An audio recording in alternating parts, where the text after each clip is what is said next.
The third level. The presidents of the New York Central and the New York, New Haven and Hartford railroads will swear on a stack of timetables that there are only two. But I say there are three, because I've been on the third level of the Grand Central Station. Yes, I've taken the obvious step. I talked to a psychiatrist friend of mine. Among others, I told him about the third level at Grand Central Station. And he said it was a waking dream wish fulfillment. He said I was unhappy. That made my wife kind of mad. But he explained that he meant the modern world is full of insecurity, fear, war, worry and all the rest of it, and that I just want to escape. Well, who doesn't? Everybody I know wants to escape. But they don't wander down into any third level at Grand Central Station. But that's the reason, he said, and my friends all agreed. Everything points to it, they claimed. My stamp collecting, for example, that's a temporary refuge from reality. Well, maybe. But my grandfather didn't need any refuge from reality. Things were pretty nice and peaceful in his day, from all I hear. And he started my collection. It's a nice collection too. Blocks of 4 of practically every U.S. issue. First day covers. And so on. President Roosevelt collected stamps too. You know. Anyway, here's what happened at Grand Central. One night last summer I worked late at the office. I was in a hurry to get uptown to my apartment, so I decided to take the subway from Grand Central. Because it's faster than the bus. Now, I don't know why this should have happened to me. I'm just an ordinary guy named Charlie, 31 years old, and I was wearing a tan gabardine suit and a straw hat with a fancy band. I passed a dozen men who looked just like me, and I wasn't trying to escape from anything. I just wanted to get home to Louisa, my wife. I turned into Grand Central from Vanderbilt Avenue and went down the steps to the first level, where you take trains like the 20th century. Then I walked down another flight to the second level, where the suburban trains leave from. Ducked into an arched doorway heading for the subway and got lost. That's easy to do. I've been in and out of Grand Central hundreds of times. But I'm always bumping into new doorways and stairs and corridors.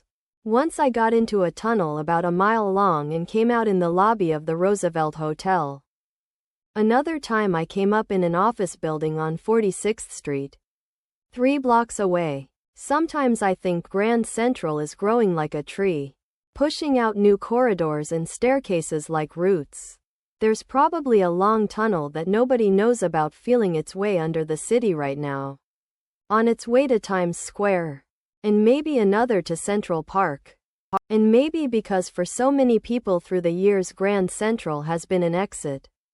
A way of escape. Maybe that's how the tunnel I got into. But I never told my psychiatrist friend about that idea.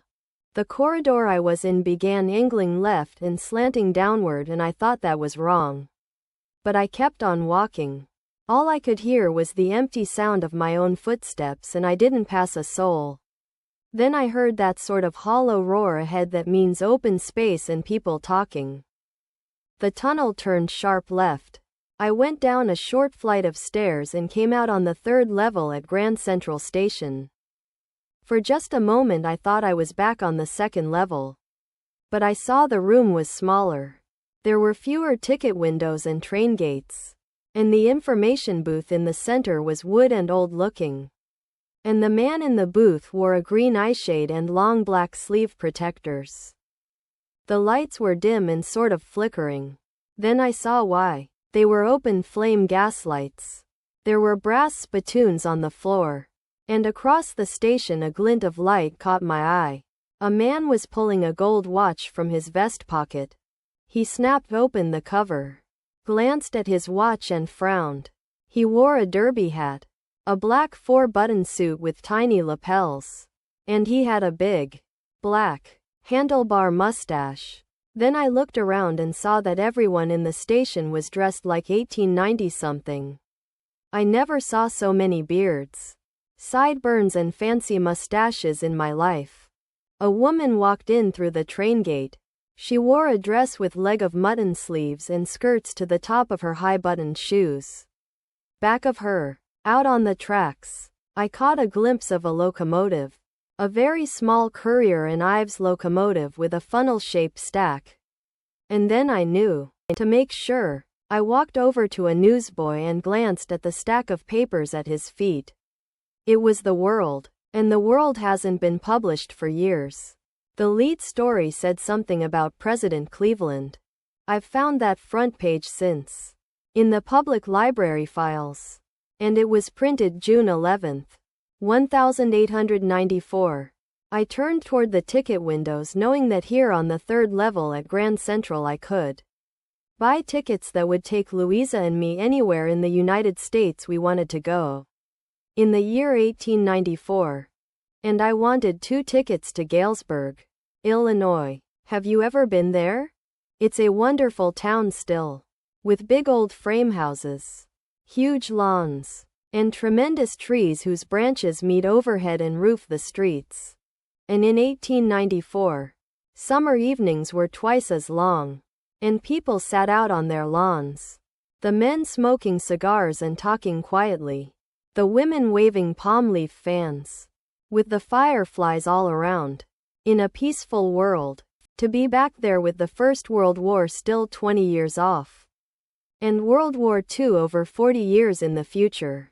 I wanted 2 tickets for that. The clerk figured the fare. He glanced at my fancy hatband. But he figured the fare and I had enough for 2 coach tickets. One way.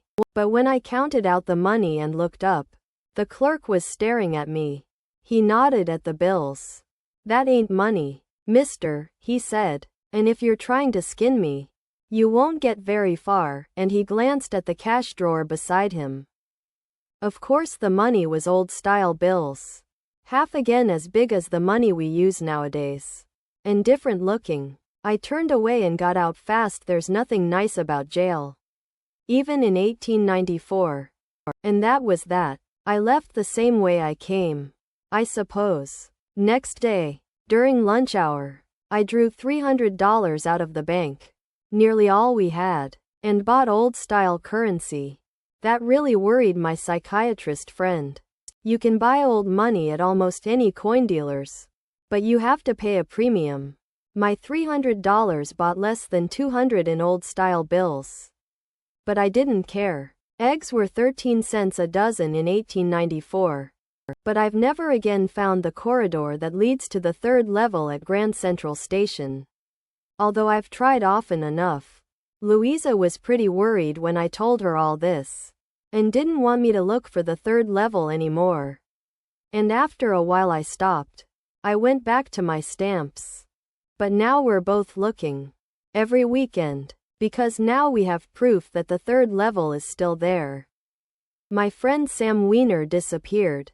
Nobody knew where, but I sort of suspected because Sam's a city boy. And I used to tell him about Galesburg. I went to school there and he always said he liked the sound of the place. And that's where he is. All right, in 1894. Because one night, fussing with my stamp collection, I found, well, do you know what a first-day cover is? When a new stamp is issued, stamp collectors buy some and use them to mail envelopes to themselves on the very first day of sale. And the postmark proves the date. The envelope is called a first-day cover. They're never opened. You just put blank paper in the envelope. That night, among my oldest first-day covers, I found one that shouldn't have been there. But there it was. It was there because someone had mailed it to my grandfather at his home in Galesburg. That's what the address on the envelope said. And it had been there since July 18th. 1894. The postmark showed that, yet I didn't remember it at all. The stamp was a 6-cent, dull brown, with a picture of President Garfield. Naturally, when the envelope came to Granddad in the mail, it went right into his collection and stayed there till I took it out and opened it. The paper inside wasn't blank. It read, "Charlie, I got to wishing that you were right. Then I got to believing you were right. And, Charlie, it's true. I found the third level. I've been here 2 weeks. And right now, down the street at the Dailies, someone is playing a piano. And they're all out on the front porch singing, Seeing Nellie Home. And I'm invited over for lemonade. Come on back, Charlie and Louisa. Keep looking till you find the third level. It's worth it, believe me. The note is signed Sam.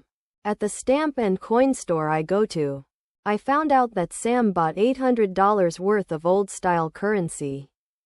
That ought to set him up in a nice little hay, feed and grain business. He always said that's what he really wished he could do. And he certainly can't go back to his old business.